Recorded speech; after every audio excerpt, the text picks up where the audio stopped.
오늘 말씀은 고린도전서 13장 13절 한 절 말씀입니다.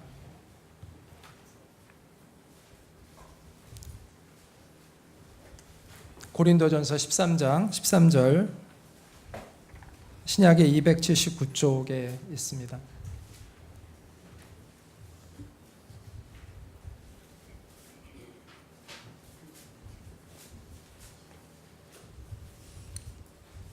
고린도전서 13장 13절 말씀 제가 읽겠습니다. 그런즉 믿음, 소망, 사랑 이 세 가지는 항상 있을 것인데 그 중에 제일은 사랑이라. 아멘. 제가 지난번에 믿음, 소망, 사랑의 역학이라는 제목을 가지고 고린도전서 13장 13절 말씀을 전했는데 벌써 한 달이 됐습니다. 그래서 여러분들이 기억을 하고 계실지 좀 의문이 되는데요. 믿음과 소망과 사랑은 분리되어 있는 것이 아니라 단계를 이루고 있고 또 이것들은 상호 유기적으로 연결되어 있다라는 말씀을 드렸습니다. 하나님은 인간의 이해 영역을 초월하여 계신 분이시죠. 하나님은 영이시고 그래서 우리의 눈으로 볼 수가 없습니다. 이처럼 우리의 인간의 이해 영역 밖에 계신 하나님을 우리가 만나고 경험할 수 있는 유일한 길은 믿음이라고 말씀을 드렸습니다. 믿음으로 우리는 하나님의 실제를 경험하게 됩니다. 자, 그렇게 되면 우리는 참된 소망이 무엇인지를 깨닫게 됩니다. 참된 소망은 시간이 파괴할 수 없는 소망입니다. 이 세상의 거짓된 소망들은 시간이 지나가면 그 세월이 흐르면 그 빛이 바래집니다. 병이 들거나 늙고 권력을 잃으면 다 초라해지는 것이 우리의 소망입니다. 그러나 끝까지 빛이 바래지 않는 참된 소망이 있습니다. 그것은 하늘나라의 소망입니다. 우리가 하나님을 믿음으로 만나게 되면 그 영원한 하늘나라에 대한 소망을 우리가 품게 됩니다.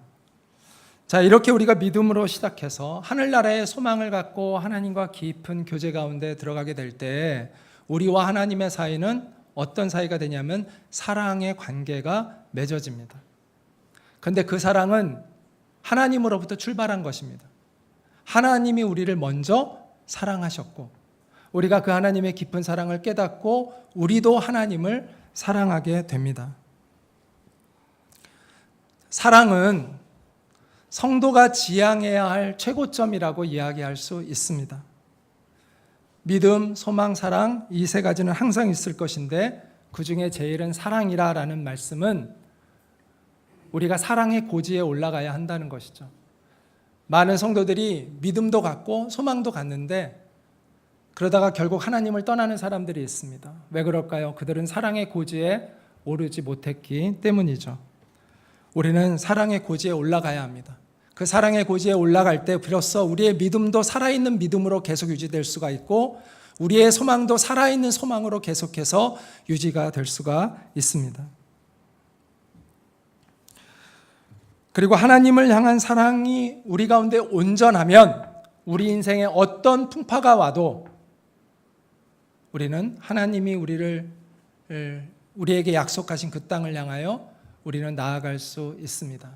그래서 사랑은 돛대와 같다라고 말씀을 드렸는데 돛대는 그 바람이 어디서 불어오든 우리를 목적지로 안내해 주는 역할을 하듯이 하나님을 향한 우리의 사랑은 우리의 인생에 어떤 풍파가 오든지 상관없이 우리가 정말 하나님을 사랑하게 되면 우리는 하나님이 약속하신 그 땅을 향하여 나아갈 수 있는 것이죠. 그런데 지난번에 제가 했던 내용이 이제 여기까지 이렇게 정리를 했는데 지금까지는 이 사랑이 하나님을 향한 사랑에 대한 내용을 쭉 이야기했습니다. 그런데 하나님을 향한 사랑은 반드시 이웃을 향한 사랑으로 이어져야 합니다. 하나님을 향한 사랑으로만 그쳐서는 안 되고 하나님을 향한 우리의 사랑은 반드시 이웃을 향한 사랑으로도 연결되어져야 합니다. 그래서 예수님께서는 이렇게 우리에게 말씀하셨습니다. 같이 읽어볼까요? 시작.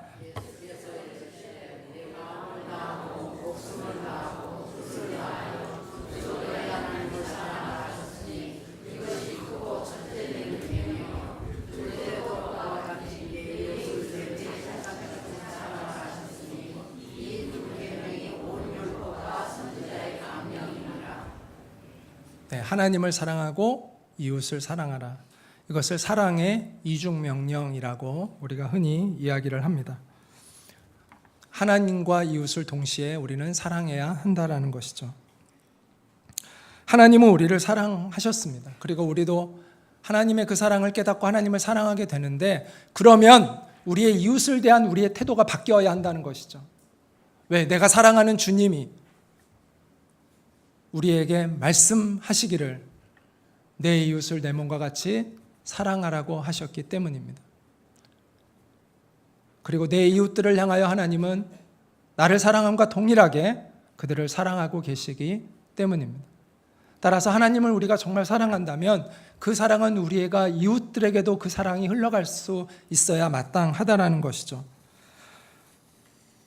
본문 고린도전서 13장 13절, 그런즉 믿음, 소망, 사랑 이 세 가지는 항상 있을 것인데 그 중에 제일은 사랑이라라는 결론을 사도 바울이 선포하기 전에 사도 바울은 사랑에 대해서 이렇게 이야기했습니다.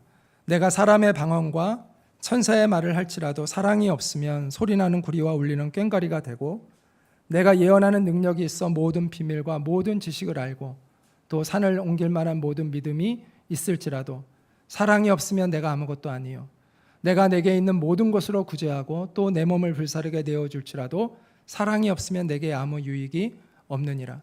사랑은 오래 참고 사랑은 온유하며 시기하지 아니하며 사랑은 자랑하지 아니하며 교만하지 아니하며 무례히 행하지 아니하며 자기의 유익을 구하지 아니하며 성내지 아니하며 악한 것을 생각하지 아니하며 불의를 기뻐하지 아니하며 진리와 함께 기뻐하고 모든 것을 참으며 모든 것을 믿으며 모든 것을 바라며 모든 것을 견디느니라.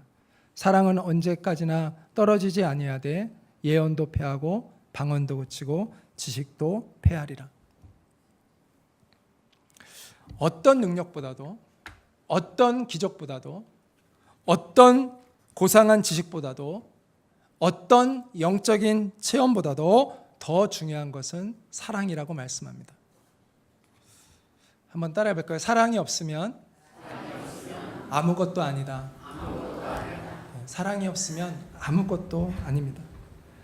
아무리 놀라운 역사를 우리가 일으킨다 하더라도 주님을 향한 순수한 사랑이 없으면 아무것도 아닙니다.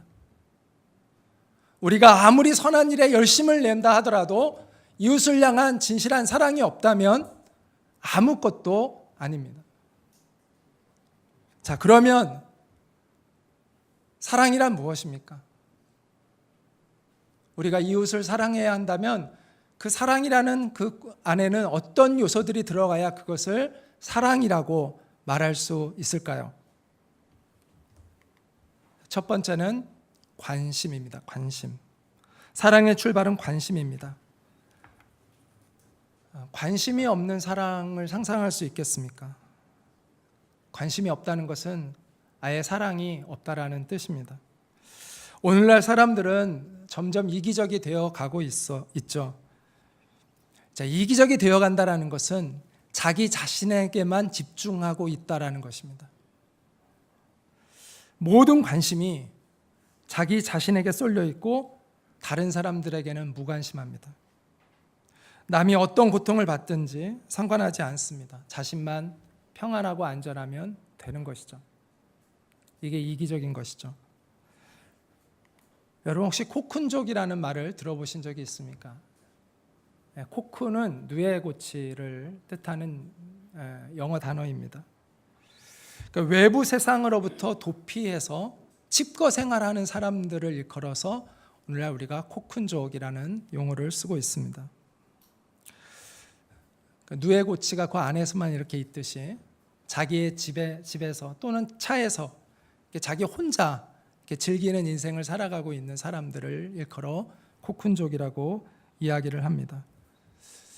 그들은 자기 집안에 최신의 그 음향 시스템을 만들어 놓고 음악 듣고 영화 보고 하면서 그 집안에서 있는 것을 즐겨합니다. 음식도 주로 집으로 배달시켜 먹습니다. 그들은 외부로부터 단절되어서 자기 스스로를 고립된 환경에 두고 살아가는 것을 그들은 즐기고 있습니다. 근데 대부분의 코쿤족들은 수입이 안정된 사람들이 많다고 해요. 그리고 또 직장에서 일도 잘하는 사람들이 많다고 합니다. 그러니까 유능한 사람들이 많다는 거죠.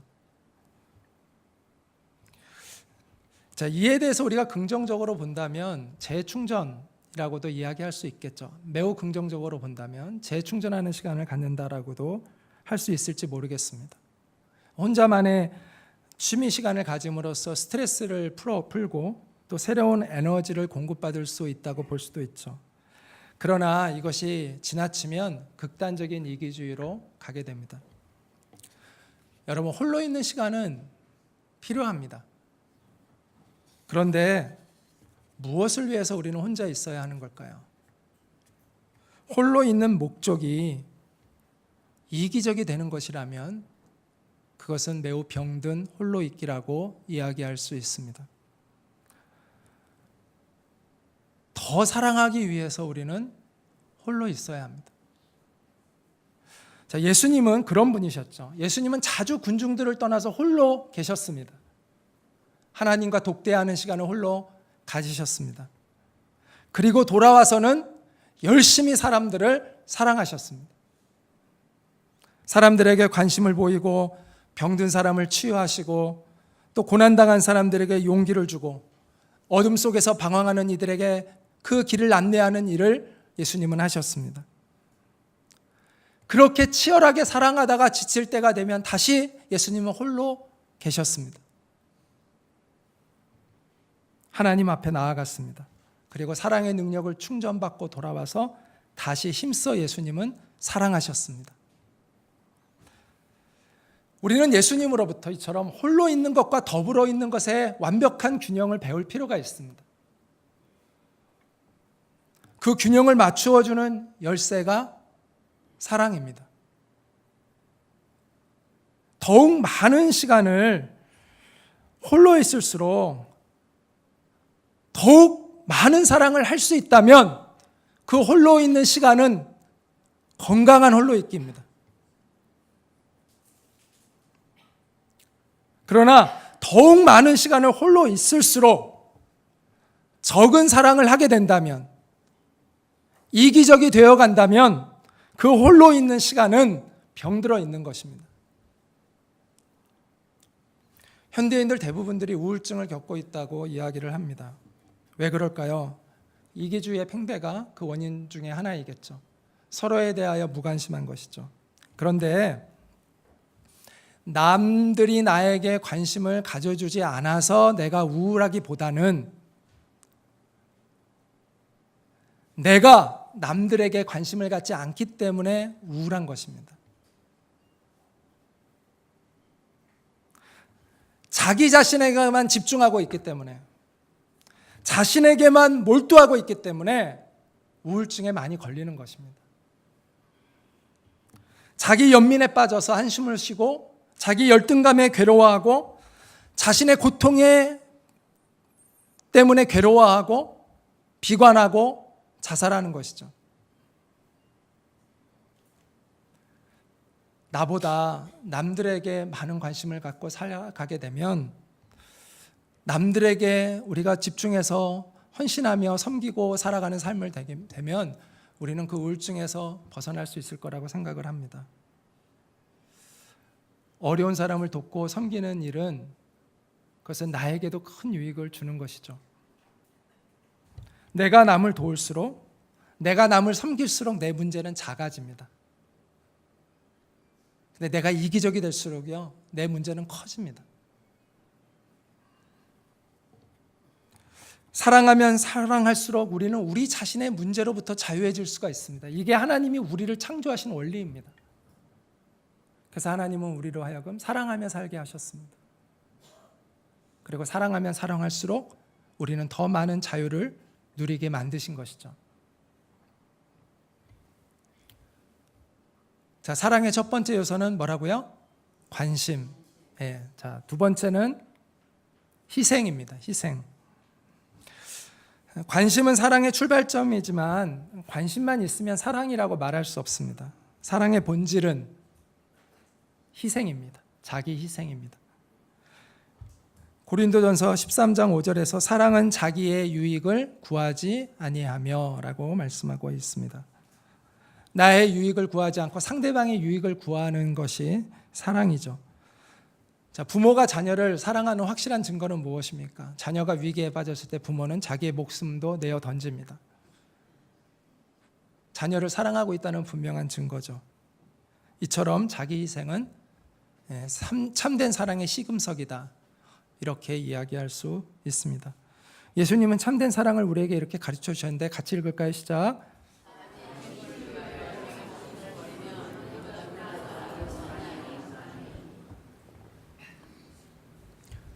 친구를 위하여 자기 목숨을 버리면 이보다 더 큰 사랑이 없다.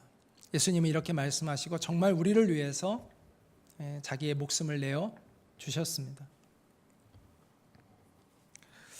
이처럼 사랑은 자기 희생을 전제로 하는 것입니다. 자, 우리가 가족을 위해서 자신을 희생하는 사람은 쉽게 볼 수 있습니다. 그러나 남을 위해서 자신을 희생하는 사람을 보는 것은 쉽지 않습니다. 그렇기 때문에 남을 위한 사랑은 큰 사랑입니다. 물론 연애할 때 일시적으로 남녀 간에 아깝지 않은 희생적인 사랑을 하는 것은 우리가 흔히 볼 수 있습니다. 그러나 그것은 잠시입니다. 잠시. 호르몬에 의한 일시적인 현상입니다. 사랑을 하면요, 페닐에틸아민이라는 호르몬이 나온대요. 근데 그 호르몬이 계속 가는 게 아니라 보통 한 1년 있으면 멈춘다고 합니다. 저는 한 10개월 정도 되면 멈추더라고요. 제 경험상 저는 한 10개월 되면 멈추는데 사람마다 다른데 1년에 멈추는 사람이 있고 아니면 맥시멈 3년 간답니다. 그 이상은 이제 호르몬이 나오지 않습니다.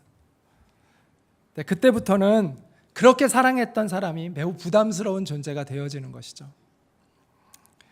따라서 저절로 희생이 우러나오는 본능적인 사랑, 그 가족 간의 사랑이나 우리가 호르몬에 의해서 일시적으로 충동적으로 일어나는 그 남녀 간의 그러한 사랑은 큰 사랑이라고 말하지 않습니다.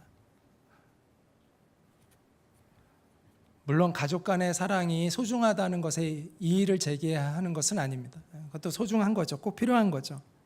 그러나 가족 간의 사랑을 우리가 큰 사랑이라고 말하기에는 겸연쩍지 않습니까? 큰 사랑은 내 가족만을 사랑하는 것은 큰 사랑이 아닙니다.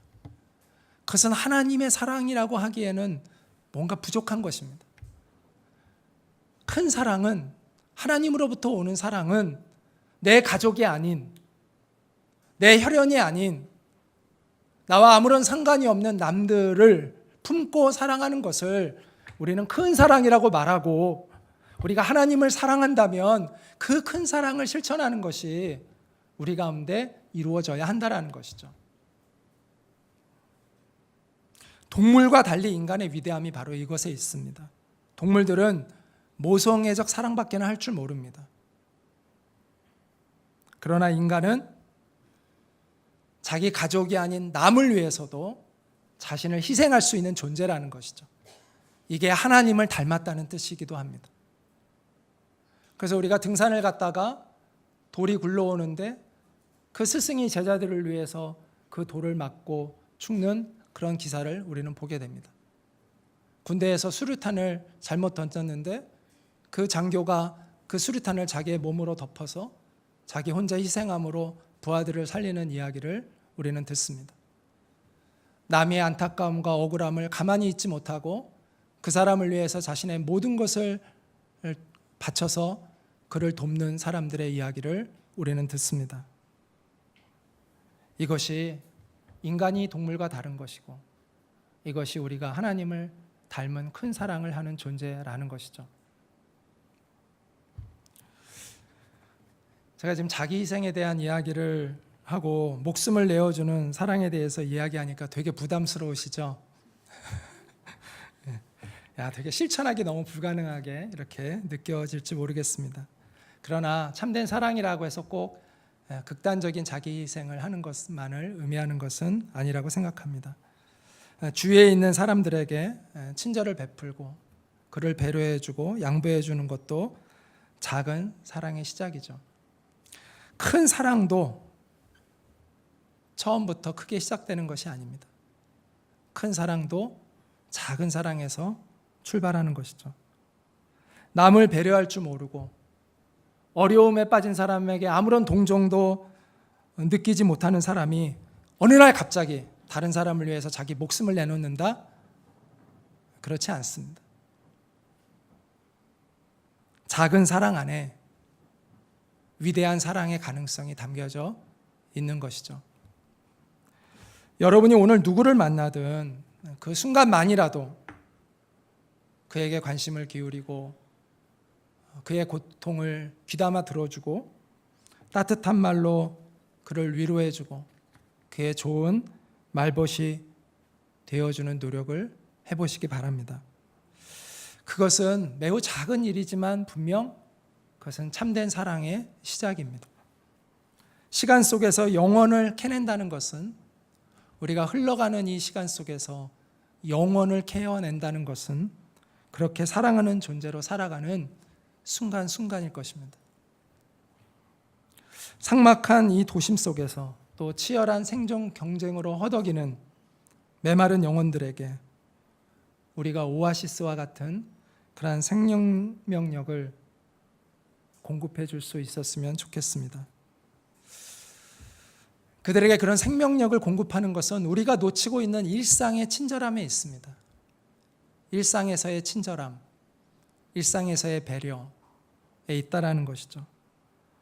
한 사람에게 말을 건네주고 또 내 지갑을 열어서 그에게 밥 한 끼를 대접하고 또 그의 손을 잡고 잠시라도 그를 위해서 진지하게 기도해주는 그 일상의 친절함과 따스함이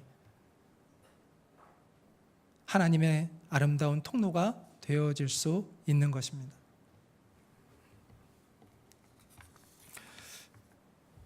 자, 첫 번째는 관심이라고 말씀드렸고 두 번째는 희생이라고 말씀드렸죠.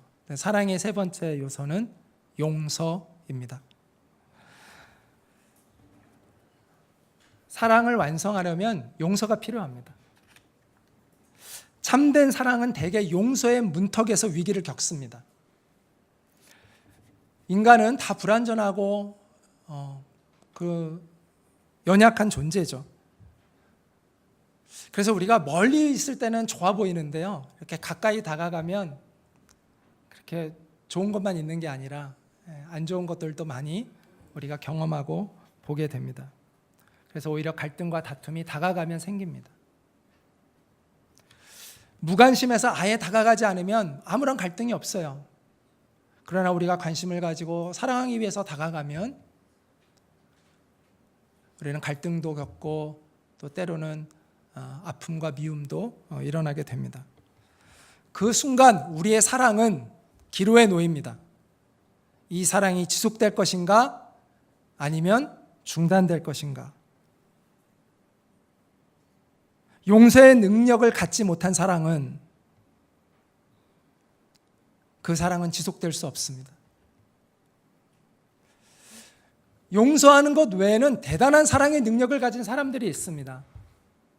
사람들에게 참 관심이 많고 특히 연약한 사람들 보면 너무너무 막 불쌍히 여기고 도와주는 그런 마음을 가진 사람들이 있습니다.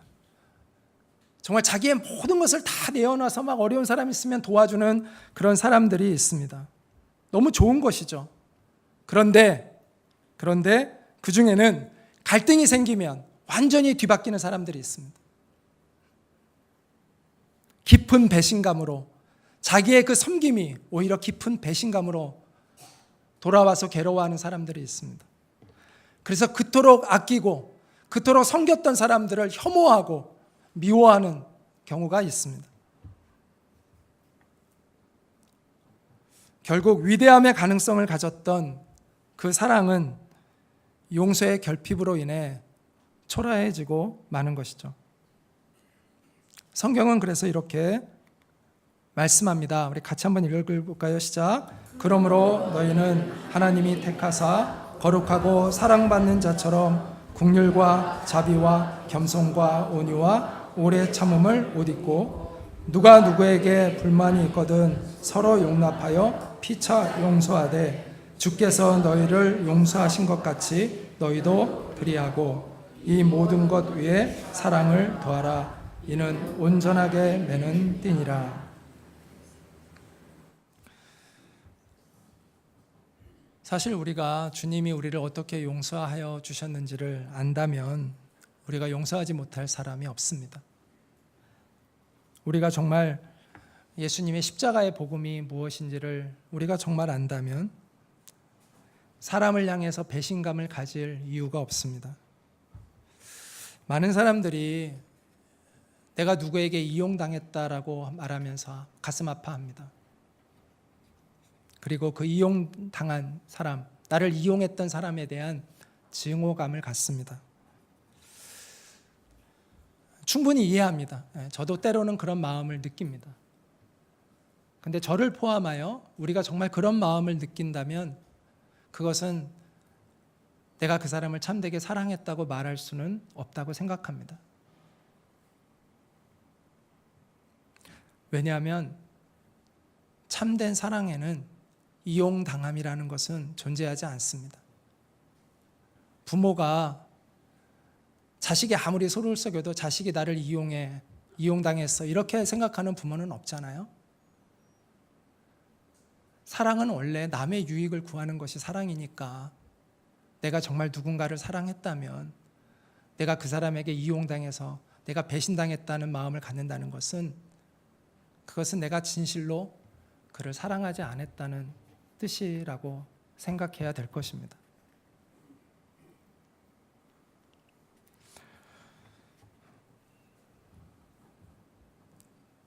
내가 나의 유익을 구하는 것이 아니라 남의 유익을 구하는 것이 사랑인데 이용당하고 말고가 어디 있습니까?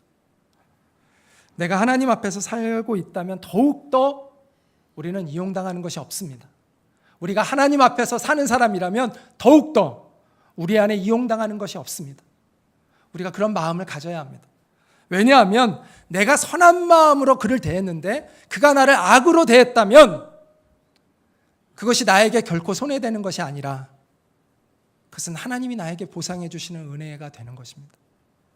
성경은 이렇게 말씀하고 있습니다. 같이 읽어볼까요? 또 너희가 열심으로 선을 행하면 누가 너희를 해하리요? 그러나 의를 위하여 고난을 받으면 복이 있는 자니. 세번역 성경에 보면 그러므로 여러분이 열심으로 선한 일을 하면 누가 여러분을 해치겠습니까? 그런데 이런 사람이 있을 수도 있어요.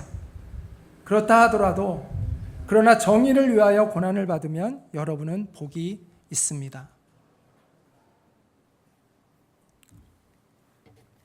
우리가 정말 하나님의 뜻에 순종하여 그를 사랑했는데 그가 나를 배신하고 그가 나를 악으로 대했다면 하나님이 기억하시고 하나님이 나의 그 순종에 대하여 복을 주실 것이라고 성경은 말씀하고 있는 것이죠. 선한 나를 누가 악하게 이용했다면 진정한 승자는 나입니다.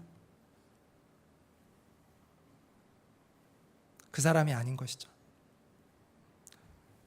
하나님이 살아계시고 하나님이 우리가 행한 대로 갚아주실 분이라면 사랑으로 대한 사람이 승자입니다. 그렇기 때문에 우리는 승자의 아량으로, 승자는 아량이 생기잖아요.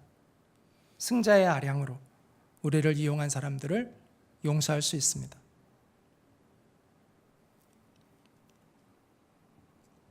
또한 우리가 하나님 앞에서 정말 진실하게 살고 있다면 이용당했다고 말할 수 없는 또 하나의 이유는 나에게 상처를 준 사람들이 결국은 내 성장을 도운 사람들이기 때문입니다.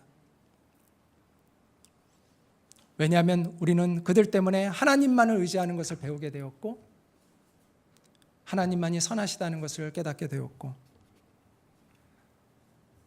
또 우리의 인생을 오직 하나님께 의지하는 것을 배우게 되었기 때문입니다. 그만큼 또 우리는 더 넓고 더 깊은 존재로 변화되고 있기 때문입니다.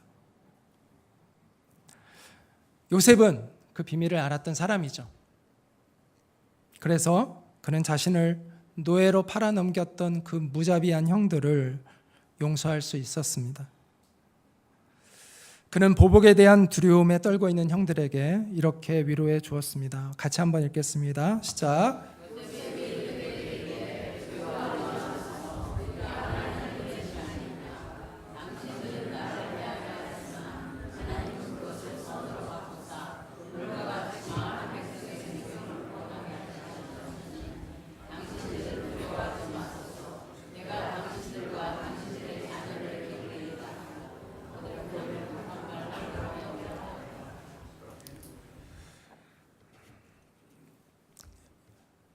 용서가 빠진 사랑은 참된 사랑이 아닙니다. 아무리 남을 섬기는 데 능하다 하더라도 용서에 무능력하면 그는 사랑할 줄 모르는 것이죠. 용서하시기 바랍니다. 왜 다 잘해놓고 왜 일을 망치려고 합니까? 왜 복을 가득 쌓아놓고 그 복을 다 잃어버리려고 합니까? 용서하지 못하는 마음은 깨진 독과 같아서 하나님이 부어주시는 그 은총을 우리 안에 담아두지 못하게 합니다. 혹시 용서와 화해에 대해서 또 오해해가지고 용서하는 걸 자꾸 미루는 분들이 있다면 다시 한번 제가 말씀드립니다. 용서와 화해는 차원이 좀 다릅니다. 용서는 내가 하나님의 말씀에 순종하여 무조건 해야 되는 것이고요. 화해는 나도 변하고 그도 변하여 나중에 때가 되어 하나님이 이렇게 화해하게 하실 때 가능한 일입니다. 하나님은 우리에게 용서에 대한 책임을 물으십니다. 그러나 화해에 대한 책임까지 하나님이 물으시는 건 아닙니다. 화해하려면 그도 변해야 되거든요. 그래서 일단 우리는 용서를 해야 됩니다.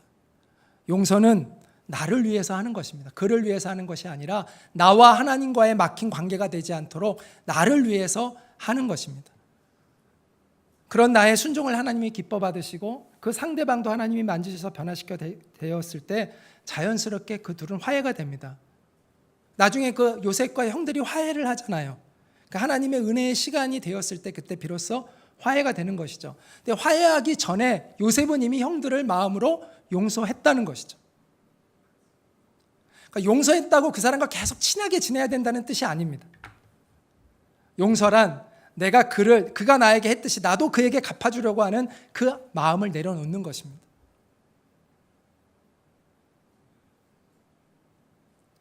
용서는 꼭 해야 됩니다. 그것은 나와 하나님과의 관계를 위해서도 꼭 해야 되는 것입니다.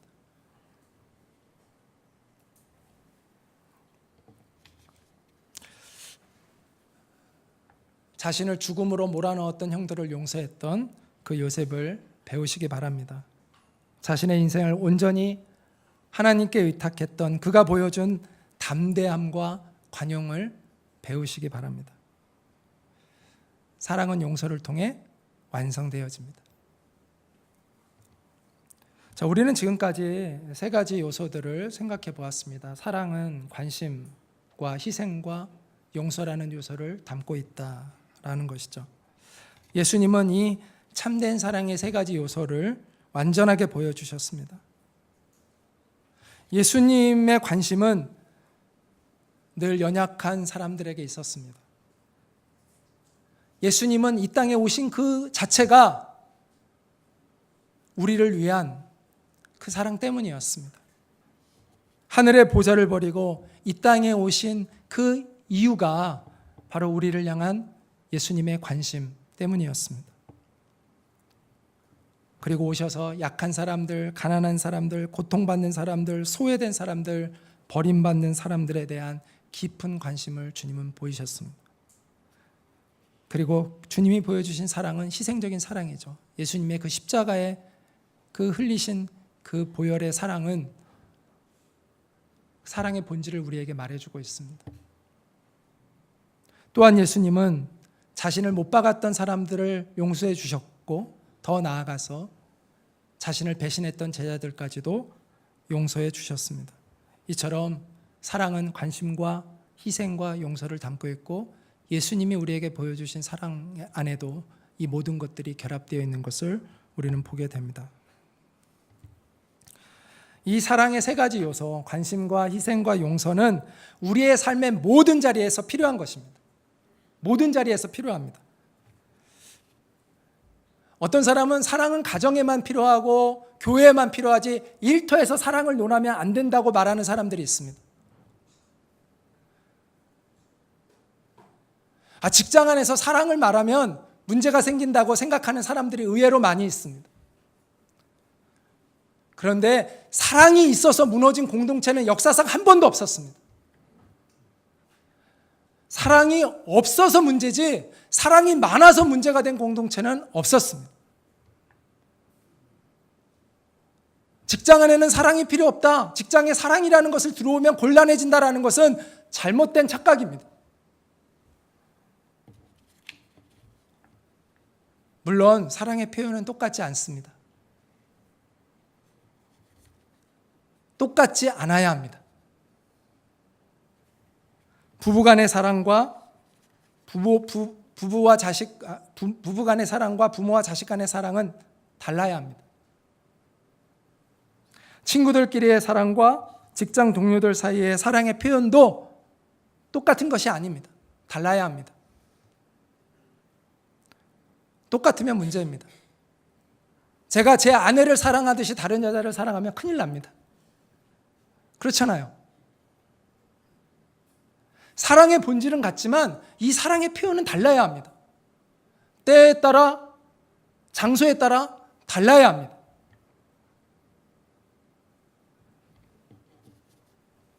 하지만 사랑의 본질은 변하는 게 아닙니다. 관심과 희생과 용서는 사랑의 본질에 속하는 것이고요. 우리는 이 사랑의 본질들을 어떻게 구체적으로 우리의 삶의 현장에서 실현할 것인가의 지혜가 필요할 뿐입니다.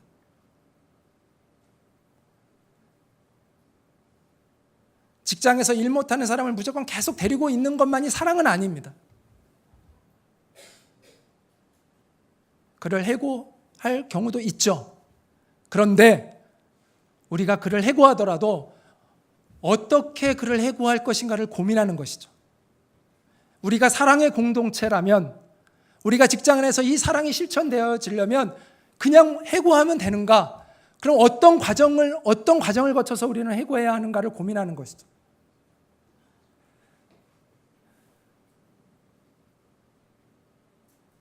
교회와 직장이 똑같을 수는 없습니다. 하는 역할과 수행하는 기능들이 다르기 때문에. 그러나 사랑이라는 이 본질이 교회 안에서 표현되어지는 것과 직장 안에서 표현되어지는 것은 다를지라도 사랑의 본질은 같은 것입니다. 표현은 달라도 본질은 같은 것이고, 어떻게 우리가 이 본질을 우리의 일터에서 실현할 것인가에는 많은 지혜와 기도가 필요한 것입니다. 사랑의 공동체를 포기해서는 안 된다는 거예요. 사랑의 공동체를 이루되 어떻게 지혜롭게 이 사랑을 우리의 일터에서 실현할 것인가를 가지고 우리는 깊이 고민해야 됩니다. 그러면 하나님이 우리의 그 기도를 매우 기뻐 받으시고 우리를 인도해 주실 것입니다. 우리의 공동체는 예수님을 주님으로 고백하는 믿음의 공동체가 되어야 합니다. 또한 우리의 공동체는 하나님 나라의 완성을 갈망하는 소망의 공동체가 되어야 합니다. 하지만 가장 중요한 것은 하나님의 목적을 이루는 사랑의 공동체가 되는 것입니다. 믿음, 소망, 사랑 이 세 가지는 항상 있을 것인데 그 중에 제일은 사랑이라. 하나님이 꿈꾸시는 공동체는 어떤 공동체일까요? 하나님이 꿈꾸시는 공동체는 사랑의 공동체입니다. 사랑에 실패하는 교회는 교회답지 못한 교회입니다. 서로에 대한 관심과 또 서로에 대한 희생과 또 서로에 대한 용서를 통해서 우리 교회를 하나님이 꿈꾸시는 공동체로 세워가는 저와 여러분이 되기를 바랍니다.